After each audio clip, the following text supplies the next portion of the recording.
இறை இயேசுவில் எனக்கு அன்பார்ந்தவர்களே, நம் ஜீவனுள்ள தேவனின் உயிருள்ள வார்த்தைகளை தினமும் கேட்பதன் மூலம் உங்களுக்கு நன்மையும் ஆசையும் உண்டாவதாக. இன்றைக்கு நம் உள்ளத்தில் ஆண்டவர் பேச விரும்புகிற திருவசனம் இறைவாக்கினர் எரேமியா நூலிலிருந்து வாசகம். 14ஆம் அதிகாரம் 22ஆம் திருவசனம். எங்கள் இறைவனாகிய ஆண்டவரே, நீர் அல்லவா அதை செய்யக்கூடியவர்.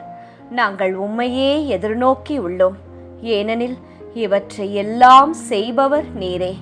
இறை இயேசுவில் எனதருமை நண்பர்களே, உங்கள் அனைவருக்கும் நம் இயேசுவின் அன்பை உரித்தாக்குகின்றேன். இன்று நாம் அமலோற்பவத்தின் புனித அல்போன்சா கன்னியரை நினைவு கூறுகிறோம். அவரிடம் நமக்காக இறை இயேசுவிடம் பரிந்து பேசி அவரின் மேலான இரக்கத்தை பெற்று தரும்படி ஒரு நொடி ஜெபித்துக் கொள்ளுங்கள் நண்பர்களே. இன்று ஜூலை மாதம் 28ஆம் தேதி செவ்வாய்க்கிழமை. இன்றைய நாளில் தங்கள் பிறந்த நாள் மற்றும் திருமண நாளை கொண்டாடும் அனைவரையும் இறை இயேசுவின் அன்பும் ஆசிர்வாதங்களும் நிறைவாய் சேரட்டும். தங்களுக்கு நெருக்கமானவர்களின் பிரிவால் வாடும் நபர்களையும் இறை இயேசுவின் வியாகுல அன்னையின் ஆறுதல் போர்வையாய் மூட வேண்டுமாய் மனமாற ஜெபிக்கின்றேன். நண்பர்களே, எப்படி இருக்கின்றீர்கள்? வீட்டு காரியம், வேலை காரியம் எல்லாம் எப்படி போய்கொண்டிருக்கிறது? இன்று ஜெபித்தீர்களா? ஜெபிக்க ஞாபகப்படுத்துகிறேன். நம் ரோசரி பிரேயர்ஸ் குடும்பத்தார் அனைவருக்காகவும் நானும் தவறாமல் ஜெபிக்கின்றேன்.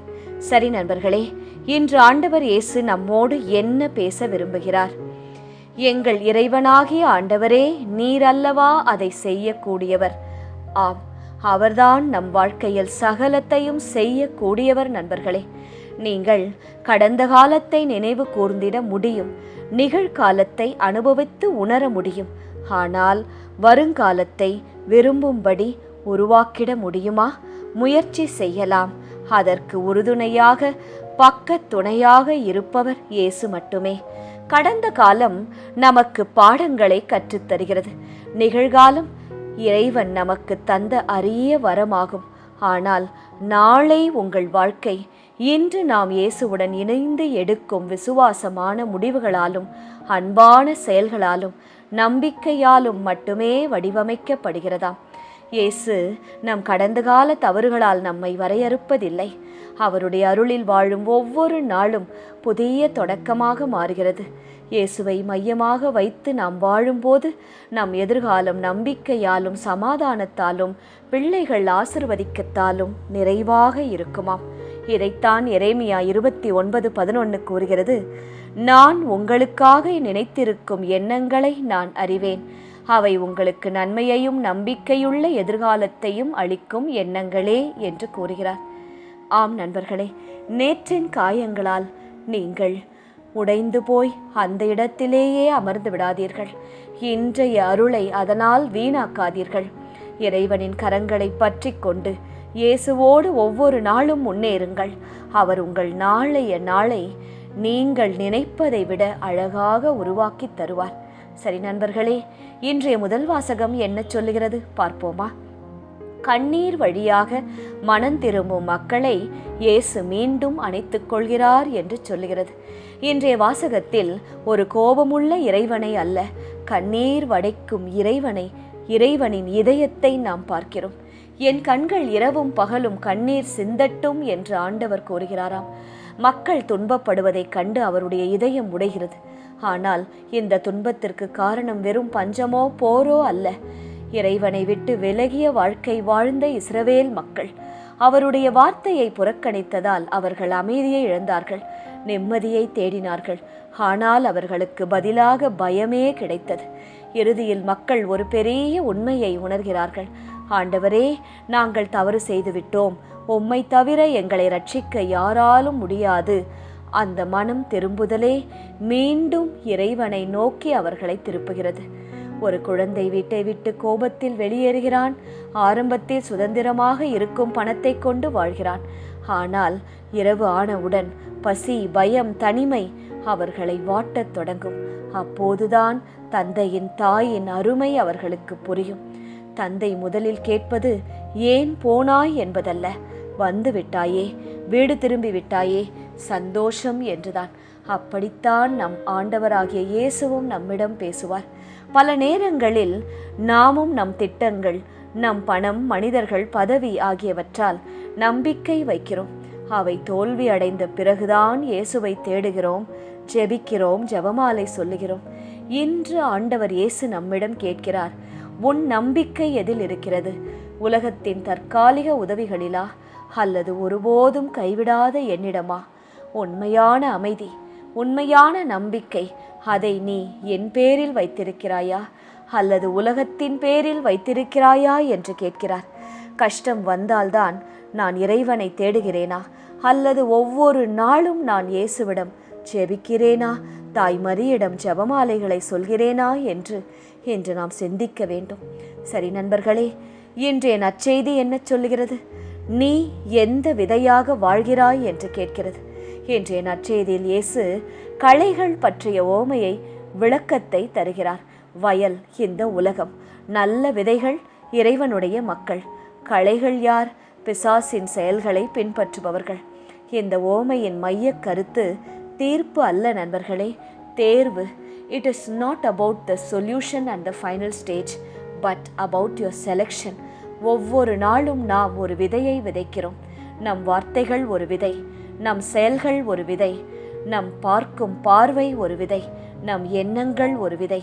இவை அனைத்தும் நல்ல விதையா, அல்லது பிசாசானவன் நமக்குள் விதைத்த களையா என்பதை நாமே தீர்மானிக்க வேண்டும். ஒரு விவசாயி விதை போட்ட உடனே அடுத்த நாளே அறுவடையை எதிர்பார்க்க மாட்டார். ஆனால் தினமும் வயலை கவனிப்பார். களைகள் வளர்ந்தால் அவற்றை அகற்றுவார். இல்லையெனில் அவை வளர்ந்து நல்ல பயிரையும் சேர்த்து நசுக்கிவிடும். அதே போலத்தான் உங்களுக்குள் போகும் பொறாமை, பழிவாங்கும் எண்ணம், பொய், தவறான உறவும் தவறான பழக்கங்களும் இருந்தால் அது உங்களுடைய ஆசிர்வாதம் என்ற நல்ல விதையை வளர விடாது நண்பர்களே. இதை நீங்கள் இன்று மனதில் போட்டு சிந்திக்க வேண்டும். என் இதயத்தில் வளர்ந்து கொண்டிருக்கும் களைகள் என்ன? அவற்றை இன்று ஆண்டவர் இயேசுவிடம் ஒப்படைக்க நான் தயாரா என்று யோசிக்க வேண்டும். அறுவடை நாள் என்று வேண்டுமானாலும் இருக்கலாம். நாளையே அறுவடை நாளாக இருந்தால், நாளையே தீர்ப்பின் நாளாக இருந்தால், நாளையே இரண்டாம் வருகையின் நாளாக இருந்தால் நானும் என் குடும்பமும் காப்பாற்றப்படுவோமா? நான் விண்ணகத்தை சென்று அடைவேனா? அங்கு எனக்கென்று ஒரு இடம் இருக்குமா என்று சிந்திக்க வேண்டும். ஆண்டவரே, என் இதயம் என்னும் வயலில் இருக்கும் எல்லா களைகளையும் அகற்றி அன்பு, தூய்மை, இரக்கம் ஆகிய நல்ல விதைகளை வளர அருள் செய்யும். என்னை சுற்றி இருக்கும் மனிதர்களை அன்பு செய்ய எனக்கு நல்ல மனதை தாரும் என்று கேளுங்கள். உங்களை துன்பப்படுத்தியவர்களை கூட மன்னிப்பீர்கள்.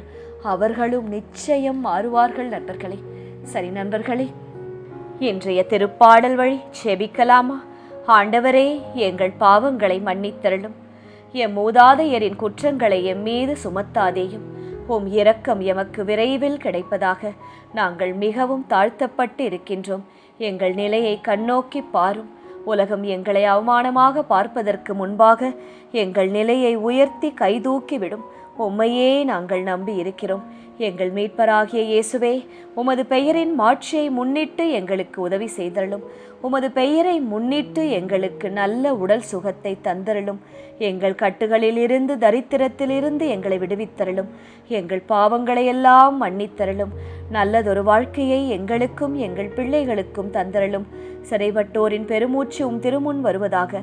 ஆம் இயேசுவே, இந்த உலக வாழ்க்கையின் பாடுகளால், வேலையால், வலுவால், மனச்சோர்வால் நாங்கள் அனுதினமும் பெருமூச்சு விட்டு வாழ்கிறோம்.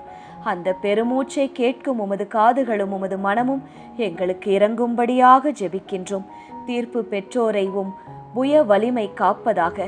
அப்பொழுது உம் மக்களும் உமது மேய்ச்சலின் மந்தையுமான நாங்கள் என்றென்றும் உம்மை போற்றிடுவோம். தலைமுறைதோறும் உமது புகழை எடுத்துரைப்போம். இயேசுவே, எங்களை காத்தருளும்.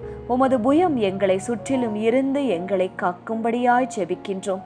உமது பாதுகாவலை, இரக்கத்தை, தயவை உணர்ந்த நாங்கள் ஒவ்வொரு நாளும் உம்மை போற்றிடுவோம், புகழ்ந்திடுவோம்.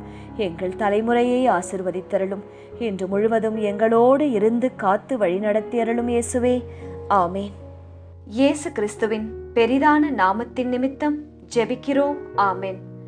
ஒவ்வொரு நாளும் உங்கள் உள்ளத்தில் ஆண்டவர் பேச விரும்புகிற இறை வார்த்தையை தெரிந்து கொள்ள ரோசரி பிரேயர்ஸ் சேனலை சப்ஸ்கிரைப் செய்யுங்கள். மேலும் உங்கள் நண்பர்கள் மற்றும் உறவினர்களுடன் ஷேர் செய்யுங்கள். நன்றி.